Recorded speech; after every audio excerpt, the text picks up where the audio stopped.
3 days before the biggest signing ceremony of the year, a company refused to pay a quiet, single man $40 for 8 hours of honest work, and told him to take it to court if he wanted it so badly. Nobody in that glass tower bothered to ask what he had spent the day doing, or why his hands were still faintly dusted with concrete residue when he stood at the payment counter waiting patiently for a form that never seemed to arrive. Elias Mercer did not raise his voice. He did not slam his palm on the counter or demand to see a manager, the way another man might have after being humiliated in front of an entire lobby of strangers. He simply closed his laptop bag, slid the folder of photographs and readings back inside it, and walked out into the cold autumn rain that had been falling over Chicago since morning. His coat collar turned up against the wind as he crossed the parking lot, without once looking back at the building behind him. What none of them understood, not the receptionist who laughed under her breath, not the accountant who shrugged and moved on to the next task, not even the woman who gave the order to make him wait as though his time carried no weight at all, was that the man leaving their building was the only structural risk consultant who had actually found the flaw buried inside their newest tower. A flaw that could unravel a deal worth more than $1 billion. 72 hours later, in front of bankers, partners, and reporters, in the middle of the most important contract signing of the entire year, the room would go silent as investors stared down at the very report the company had mocked, and the number written at the bottom of the settlement would read $12 million, a figure that would follow the company's name through headlines for months to come.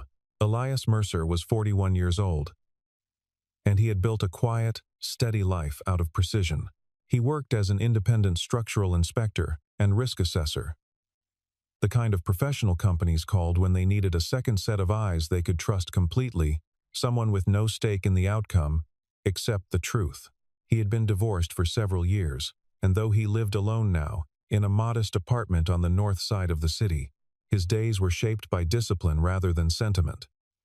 He measured twice, documented everything, and never signed his name to anything he had not personally verified. Colleagues who had worked alongside him over the years described him the same way, almost without exception, calling him unhurried, unshakable, and impossible to rattle, the sort of man who could deliver bad news about a failing beam with the same even tone he used to discuss the weather. He had learned that steadiness early in his career, back when a louder, more excitable inspector might have been dismissed as alarmist and ignored entirely.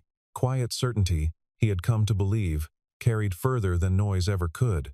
That morning, Ashcroft Urban Holdings had called him in on short notice, needing an emergency inspection completed within a single day before their flagship tower could be cleared for a major investment closing. The call had come from a mid-level project coordinator who sounded frazzled, explaining that their usual inspection firm had a scheduling conflict and that the timeline could not slip even by a day. Elias had cleared his calendar, packed his laser equipment, his cameras, and his notebooks, and arrived before sunrise to begin walking every floor of the structure.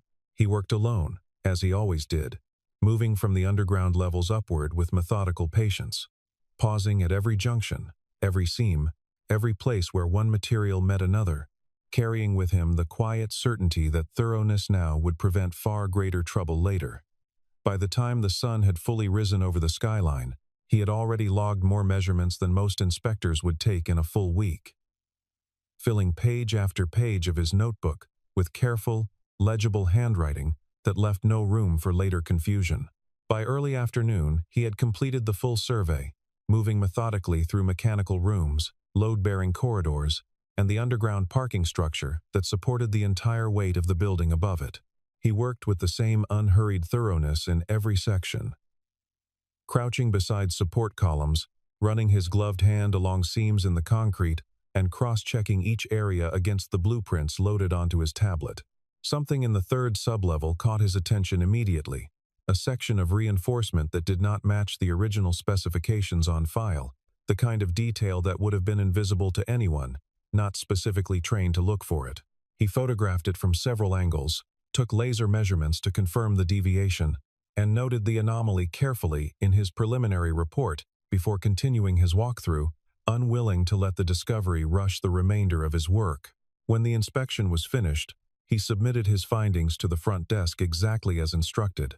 handing over a printed summary along with a note that a more detailed report would follow within the day, and asked, politely, about payment for the day's work, a modest sum of $40 that had been agreed upon as a processing fee, separate from his full consulting invoice, which would be billed later through standard channels. The woman behind the counter looked at her screen, frowned, and told him there was a delay, something about a missing signature from finance that she could not resolve on her own. Elias nodded and said he would wait, setting his equipment case down beside the bench without any hint of impatience in his expression.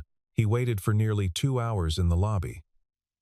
Seated on a leather bench beneath a wall of framed awards the company had won for architectural excellence, employees passed him without a glance, phones pressed to their ears, coffee cups in hand, the ordinary rhythm of a company convinced that nothing could touch it. Twice he approached the front desk to ask politely whether there had been any update. And twice the young receptionist offered the same apologetic shrug, explaining that finance handled disbursements on its own schedule, and that there was little she could do to speed things along. Elias thanked her both times and returned to the bench without complaint, setting his equipment case carefully beside his feet and continuing to review his photographs on his tablet while he waited. Eventually, the CEO herself crossed through the lobby on her way to a meeting. Vivian Ashcroft was 39 years old, sharp-featured, dressed in a tailored charcoal suit that made her look like she had stepped directly out of a business magazine cover. She noticed him only because an assistant murmured something about a vendor complaint, glancing briefly toward the man seated near the awards wall. When she learned the entire holdup concerned a sum as small as $40, she let out a short, dismissive laugh that echoed across the marble floor. $40, she repeated, loud enough for the small cluster of employees nearby to hear, and asked if he was really planning to stand there over an amount that small when there were people in this building closing deals worth more than his entire yearly income before lunch. A few of the younger staff members laughed along with her, the kind of laughter that comes not from real amusement but from the instinct to align with power. Elias looked up from his seat, met her eyes for a moment, and said nothing at all, which seemed to irritate her more than any protest could have. Vivian turned to her assistant without waiting for a response and said simply that he could wait, that finance would get to it eventually, and that she had a meeting to attend that mattered considerably more than a vendor invoice for pocket change. Elias said nothing. He watched her disappear down the corridor toward the executive elevators, her heels clicking sharply against the marble. And when the accountant finally returned with a form labeled Unpaid Services Pending Review, he read it once, signed it without complaint, and slid it back across the counter without a trace of frustration in his expression. He gathered his equipment case, buttoned his coat against the chill that had already crept into the lobby whenever the doors opened, and walked out through the revolving doors into the rain that had been building steadily throughout the afternoon, the kind of steady autumn rain that soaked through fabric slowly rather than all at once. Nobody who watched him leave imagined that the calm, unremarkable man crossing the parking lot was carrying, inside a worn leather folder, the single most important piece of information the company would need in the days ahead, and that his silence in that lobby was not resignation but the quiet decision of a man who had learned long ago that dignity did not require raising his voice. On the drive home, Elias stopped at a red light and reached for his tablet, paging back through the images he had captured that morning in the third sublevel. The deviation bothered him more the longer he studied it. The original architectural plans called for a specific grade of reinforced steel across the primary load-bearing beams, supporting the tower's northern wing, yet the material actually installed did not match those specifications. It was subtle enough that a rushed inspection might have missed it entirely, the kind of difference that revealed itself only under close measurement rather than a casual glance. But Elias had spent 2 decades learning to notice exactly this kind of quiet substitution, the sort that saved a contractor money in the short term, while leaving a structure vulnerable under sustained stress over years of use. He pulled the car into a parking spot outside his apartment and sat there with the engine off for several minutes, cross-referencing his laser readings against the manufacturer specifications stored in his files, checking and rechecking the numbers until he was certain there was no error in his own measurements. If left uncorrected, The deficiency would very likely fail to meet the standards required by the building's insurance underwriters, a detail that could jeopardize far more than the tower itself. Beyond the immediate safety concern, Elias understood that any due diligence process conducted by a serious investment partner would eventually uncover the same discrepancy, whether through his report or through an entirely separate inspection commissioned later. The responsible course, as he saw it, was simple and did not require dramatics. Someone at Ashcroft Urban Holdings needed to know, needed to correct the deficiency, and needed to do so before outside parties relied on the building's safety rating to make decisions involving hundreds of millions of dollars. He had no interest in punishing anyone or proving a point. He wanted only for the correction to happen. That evening, from his kitchen table, Elias composed a formal warning email to Ashcroft Urban Holdings, attaching his photographs, his laser readings, and a clear written explanation of the risk he had identified. He wrote plainly and without exaggeration, describing the deviation in neutral, technical language and recommending a follow-up inspection before any documentation moved forward to outside parties. He sent it to the project manager, copied the general contact address for engineering compliance, and waited, checking his inbox periodically throughout the evening, out of habit rather than expectation. No reply came that night, nor the following morning. When he attempted to follow up by phone the next day, the call went unanswered 3 times before a receptionist finally picked up and told him, somewhat awkwardly, that his email address had been blocked from the company's internal system entirely. The decision had been made quietly at Vivian's request after she was briefed on the persistent inspector still trying to reach her office, a request she issued almost as an afterthought between 2 other meetings, viewing the matter as a nuisance rather than anything requiring genuine attention. Miles Donovan, the company's chief counsel, told a junior staffer plainly that nobody needed to bother the CEO over a matter involving $40, and that if the inspector had a real concern, he could put it in writing and mail it the traditional way, knowing full well how long that process could take and how easily it could be ignored once it arrived. Elias, for his part, did not escalate or threaten legal action, and he did not attempt to reach anyone else at the company after learning his access had been cut off. He simply saved every email he had sent, time-stamped and organized, into a folder labeled with the building's address, along with screenshots confirming the delivery status of each message and the eventual bounce-back notifications once his address was blocked. He printed hard copies as well, a habit left over from earlier years in his career, and filed them chronologically in a binder he kept in his home office. It was not an act of anger or preparation for revenge, only the same discipline that governed every part of his work, quietly building a record that no one at Ashcroft Urban Holdings yet understood they would come to need. Inside the tower, preparations for the largest transaction in the company's history moved forward without pause, oblivious to the quiet warning sitting unread in a blocked inbox somewhere in the building's own servers. Vivian Ashcroft was preparing to close a deal worth $1.4 billion with one of the most respected investment funds in the country, an agreement that would transform her company from a regional developer into a national name, recognized far beyond Chicago. The entire office had been swept into a mood of celebration weeks in advance.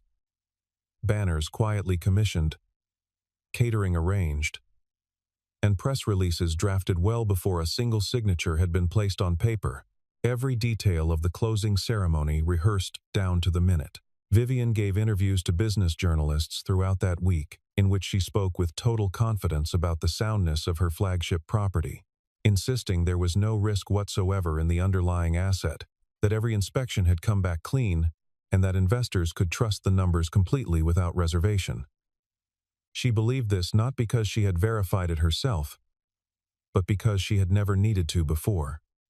Money had always solved her problems, smoothed over her oversights, and silenced the people who might have told her otherwise, and nothing in her experience so far had given her reason to expect that this time would be any different. Rachel Kim, the company's quality control director, was not so certain.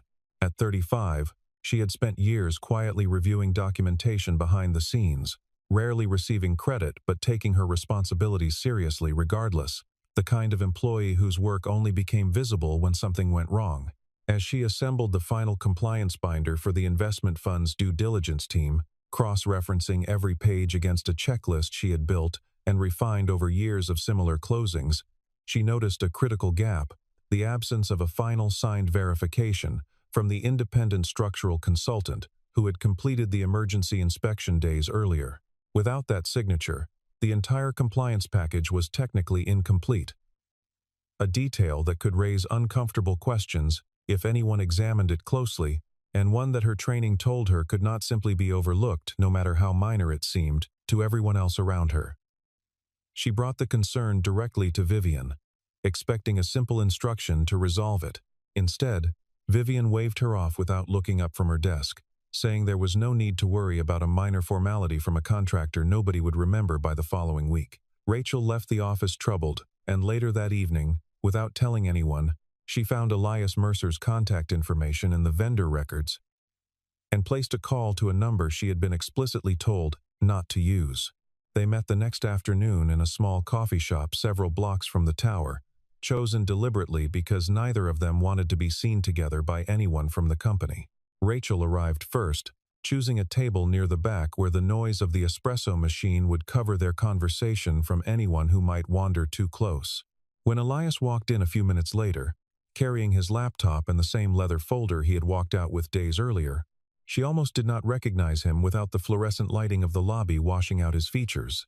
He greeted her with a brief nod, ordered black coffee, and sat down across from her without any of the tension she had expected from a man who had been treated so poorly by her employer only days before. He opened the files without hesitation, showing Rachel the photographs of the substituted material, the laser measurements documenting the deviation from specification, the time-stamped video he had recorded while walking the third sublevel, and the written record of every email he had sent that had gone unanswered. He explained each piece of evidence patiently, translating the technical language into terms she could follow, pointing out exactly where the installed material diverged from the specifications on file, and what that divergence meant for the tower's ability to withstand sustained structural stress over time. He told her plainly that he had never wanted a confrontation, only for someone with authority to correct a mistake before it became dangerous, and that he had assumed, naively perhaps, that a company of this size would have a straightforward process for addressing exactly this kind of warning. Rachel felt the color drain from her face as she paged through the evidence on his laptop screen, understanding immediately that this was not a minor paperwork issue but a structural deficiency serious enough to threaten the safety rating of the entire building, and, by extension, the deal her company was racing to close. She asked him several pointed questions, testing the strength of his data the way her training had taught her to, searching for any weakness or ambiguity that might explain why the company had dismissed his warning so easily. She found none. Every measurement was documented, every photograph time-stamped, every claim cross-referenced against the original blueprints. By the time she finished reviewing the files, her hands were faintly trembling, not from fear exactly, but from the growing certainty that she was sitting across from the only person in the entire organization who had told the truth from the very beginning. Rachel returned to the office that same evening and brought the printed report directly to Vivian, laying it on the desk and explaining, as calmly as she could manage, exactly what the numbers meant and why they mattered so much, given the timing of the closing. Vivian barely glanced at the first page before her expression hardened, the polished composure she wore in front of reporters slipping for just a moment into something colder and more impatient. She picked up the report and, without a word of explanation, tore it in half in front of Rachel, letting the pages fall onto the desk between them, and told her that she refused to let a $40 contractor derail a deal that had taken 18 months to negotiate and represented the single largest achievement of her career. Rachel tried to explain the legal exposure the company would face if the fund discovered the deficiency after closing, laying out in careful detail exactly how a concealed structural defect could unravel far more than the immediate transaction. But Vivian was no longer listening, her attention already shifting to the stack of unrelated messages waiting on her desk. Within the hour, Rachel was called into Human Resources and informed that her position was being eliminated effective immediately. Her access badge deactivated before she had even cleared out her desk. The years of careful, thankless work she had done for the company reduced to a single line in a termination file. Miles Donovan, watching the situation unfold from his office down the hall, grew increasingly uneasy as the day progressed. He reminded Vivian privately, choosing his words with the caution of a man who had learned not to push too hard against her certainty, that with Rachel gone, the company no longer had anyone internally tracking the independent inspection records, and that if the investment fund's own technical team asked for final documentation, there would be nothing complete to show them.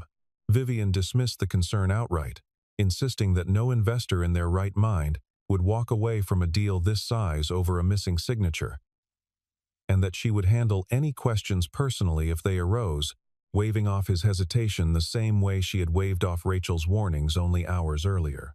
Meanwhile, the investment fund's compliance department sent a routine but firm request, asking for the final signed structural verification report ahead of the closing date, a standard step in any transaction of this size. Rather than reaching out to Elias to resolve the matter honestly, an option that would have cost her nothing more than a phone call and a moment of humility, Vivian instructed a junior associate to produce a substitute document, one that recreated the format of Elias's report, but altered the critical findings to state that no deficiencies had been identified anywhere in the structure. She reviewed the falsified version herself before it was sent, made a small note about adjusting the formatting to look more official, and approved it without hesitation, believing it would never be checked against the original and that the entire matter would quietly disappear once the deal was signed. What Vivian did not know was that Noah Whitmore, the 56-year-old chairman of the investment fund preparing to finalize the acquisition, had a long-standing habit of verifying anything that seemed too clean. Something about the abrupt turnover in Ashcroft's quality control department, mentioned only in passing by a junior staffer during a routine call, struck him as worth a closer look. Rather than raising the issue through official channels, Noah quietly had his assistant track down the original inspector listed in the company's vendor records, and within a day, Elias Mercer received a formal letter requesting a private meeting, signed personally by the chairman himself. The meeting took place in a modest conference room at the fund's downtown offices, far removed from the polished theatrics of Ashcroft's headquarters. The room had none of the marble and glass that defined Vivian's world. Only a plain wooden table, a carafe of water, and tall windows overlooking the river. Noah did not ask about the $40, did not mention the lobby incident at all, though he was already aware of it through channels of his own, having spent enough years in business to know that the way a company treated the smallest people in a transaction often revealed more than any balance sheet ever could. He asked only one question, direct and unadorned, wanting to know whether the report attributed to Elias was genuine. Elias opened his laptop and walked him through everything: the original photographs, the laser measurements, the time-stamped video, and the entire chain of emails he had sent that had gone deliberately ignored. He spoke without embellishment, presenting the material the same way he always did, letting the data carry the weight of the argument rather than his own tone. Noah listened without interruption, occasionally leaning forward to examine a particular image more closely, asking sharp, specific questions about tolerance thresholds and load calculations that made clear he understood more about structural engineering than most executives in his position bothered to learn. When Elias finished, Noah sat back in his chair for a long moment, then instructed his own technical team to independently verify every claim against the building's blueprints and material certifications, insisting on a full review rather than a cursory glance. 2 days of quiet cross-checking followed, conducted by a small team of engineers Noah trusted implicitly, none of whom had any connection to Ashcroft Urban Holdings or any incentive to reach a particular conclusion. Their findings confirmed that Elias's original report was accurate down to the smallest detail, a full and precise match, with no discrepancies anywhere in the data. Noah made his decision immediately upon reviewing their summary, freezing the entire investment pending further review, though he chose, for the moment, to say nothing publicly, preferring to gather every fact before taking any action that could not be undone. Vivian Ashcroft, still preparing banners and press statements for the closing ceremony, had no idea that the deal she believed was already secured had quietly stopped moving 3 days before she was scheduled to sign it, her confidence entirely undisturbed by a decision that had already been made without her knowledge.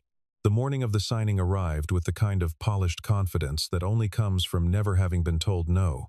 Ashcroft Urban Holdings had transformed its top floor into a showcase of success, with reporters gathered near the windows, banking representatives seated along one side of a long glass table, and partners from 3 continents, watching remotely through a live video feed projected onto a screen along the far wall.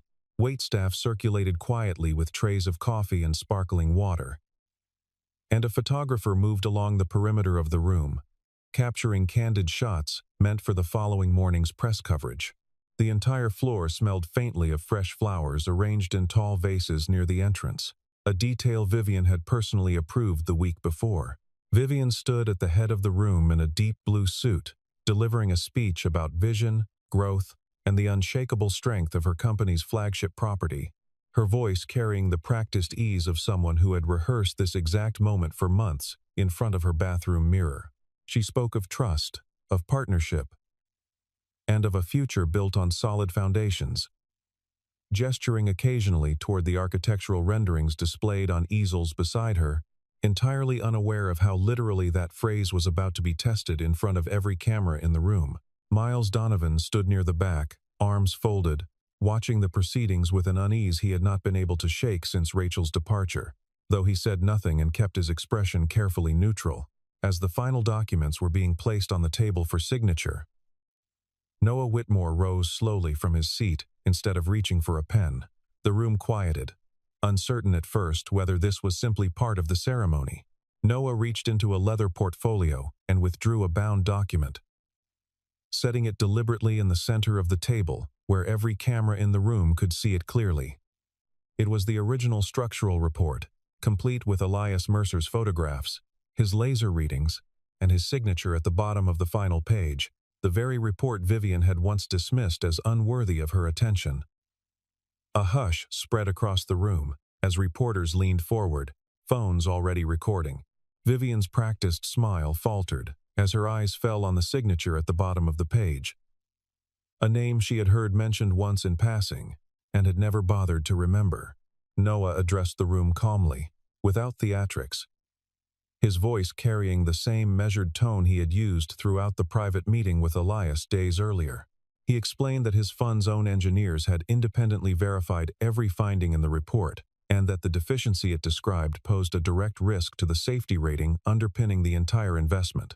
He stated plainly that the document previously submitted to his compliance team, the one claiming no issues existed, did not match this original in its critical findings, and that his legal counsel would be reviewing the discrepancy immediately, along with the circumstances surrounding how 2 conflicting reports had come to exist in the first place.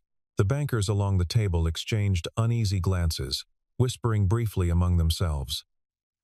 And one of the reporters near the back of the room was already typing furiously on her phone, sensing that the story she had come to cover had just changed entirely. Vivian opened her mouth to respond, searching for the practiced confidence that had carried her through every difficult moment of her career, the same instinct that had once let her laugh off a man waiting quietly in her lobby, but for the first time in longer than she could remember, no words came at all. Within the hour, the investment fund issued a formal statement announcing it was suspending the transaction entirely, citing material misrepresentation in the due diligence documentation provided by Ashcroft Urban Holdings. The statement was brief, carefully worded by legal counsel, and made no direct accusations, though anyone reading between the lines understood exactly what had happened. Under the terms of the preliminary agreement both parties had already signed, the suspension triggered a significant penalty clause, one that required Ashcroft to compensate the fund for costs, reputational damage, and lost opportunity resulting from the failed closing. The final figure, calculated by the fund's legal team over the following days after reviewing every associated cost, came to $12 million, a number that appeared in financial headlines by the end of the week. News of the collapse deal spread quickly through financial circles, moving from trading floors to industry newsletters within a matter of hours. By the following morning, Ashcroft Urban Holdings stock had fallen sharply as several long-standing partners quietly began withdrawing from other joint ventures, unwilling to be associated with a company whose credibility had just been publicly shattered in front of cameras. Vivian attempted damage control through a series of hastily arranged interviews, insisting the discrepancy was a simple misunderstanding between contractors and that her company remained committed to the highest standards of safety and transparency, but the explanation convinced almost no one, least of all the reporters who had watched the moment unfold, live in that glass conference room, and had already reviewed the falsified report themselves. As the fund's legal team began its formal inquiry into the collapsed transaction, Miles Donovan discovered something that turned an embarrassing business failure into a far more serious legal exposure. Working late one evening to prepare a defense strategy, he asked an internal technician to restore the blocked email account out of simple due diligence, expecting to find little of consequence. Instead, buried in the company's own servers, untouched since the day they had been blocked, sat the complete chain of emails Elias had sent weeks earlier. Each one time-stamped. Each one detailing the exact deficiency later confirmed by independent engineers. Each one met with silence or deliberate obstruction. Miles read through the entire chain twice, his stomach sinking further with each message, understanding immediately how damaging the record would look to any outside investigator. The evidence made clear that Ashcroft Urban Holdings had not simply overlooked a risk through carelessness, but had been formally warned, repeatedly, and in writing, and had chosen instead to block the warning, discredit the inspector, and manufacture a false document, rather than address the problem honestly when there had still been time to do so. The fund's attorneys moved quickly once the pattern became clear, formally requesting all internal correspondence related to the inspection, along with sworn statements from anyone involved in producing the falsified compliance report. Rachel Kim, though no longer employed by the company, agreed without hesitation to provide a full account of what she had witnessed, including the moment Vivian had torn the original report in half in front of her and the conversation that followed regarding the missing signature. She answered every question put to her directly and without exaggeration, providing dates, details, and context that matched precisely with the email trail already recovered from the company's servers. Her testimony, combined with the recovered correspondence, left little room for Ashcroft's legal team to maneuver or offer any alternative explanation. Vivian was formally required to accept responsibility for authorizing the falsified document, a decision that carried both significant financial penalties and lasting professional consequences that would follow her well beyond the immediate settlement. Miles Donovan, unwilling to continue defending decisions he had quietly warned against from the very beginning, resigned from his position within the week, telling colleagues privately that he could not in good conscience remain at a company that had chosen deception over a simple correction that would have cost almost nothing to make. Ashcroft Urban Holdings, once celebrated in industry publications for its rapid growth and ambitious vision, found its name now attached to headlines about corporate negligence and lost investor trust, a reputation built carefully over more than a decade, unraveling in a matter of days because of a decision that had seemed, at the time, almost too small to matter. Roughly a week after the collapsed signing, Vivian Ashcroft asked, through an intermediary, whether Elias Mercer would be willing to meet her in person. She had spent the days since the ceremony largely out of public view, fielding calls from her board, her attorneys, and a handful of remaining partners, still deciding whether to continue their association with her company. Somewhere in the middle of that difficult week, she had found herself returning again and again to the memory of the lobby, replaying the sound of her own laughter and wondering, for the first time in longer than she could recall, whether she had misjudged something important. Elias agreed to the meeting, choosing the same modest coffee shop where Rachel had once brought him her worries, a quiet place with wooden tables and rain-streaked windows that felt far removed from glass towers and boardrooms. Vivian arrived alone, without her usual entourage of assistants and lawyers, dressed more plainly than she had been at any point during the entire ordeal, and sat across from him carrying a small folder of her own. Inside was a cashier's check, along with a written apology she had drafted and redrafted several times the night before. Unsure of exactly how to put into words the weight of what had happened, she placed both items on the table between them, along with 2 crisp $20 bills, the exact sum that had started everything 3 days before the signing that broke her company's momentum. Elias looked at the check for a long moment before sliding it back across the table. Untouched, he picked up only the $40, the amount he had originally been owed. Folding the two bills carefully and placing them inside his coat pocket, he told her plainly that he had never needed her money, only for her to keep her word, and that the entire matter could have ended the very first afternoon if someone at her company had simply treated an ordinary request with ordinary respect. Vivian tried once more to push the check across the table, insisting that he had earned far more than the settlement reflected, that the damage to his reputation and his time deserved real compensation. But Elias only shook his head and repeated that money had never been the issue at any point in the story. Vivian sat in silence, the weight of the statement settling over her more heavily than any legal penalty had managed to. She thought back to the lobby, to the sound of her own laughter echoing off the marble floor, to the ease with which she had waved away a man who had done nothing except ask to be paid for work he had honestly completed. 3 days earlier, she had looked at a man waiting quietly in her lobby and decided he was not worth her attention, that his request was too small to matter, that his time carried no value next to her own. 3 days later, that single decision, made in a moment of careless pride, had cost her company $12 million, driven away partners who had trusted her for years, and unraveled a reputation she had spent her entire career building from nothing. She left the coffee shop that afternoon without the check ever having been accepted, carrying instead a lesson she would spend a long time trying to fully absorb.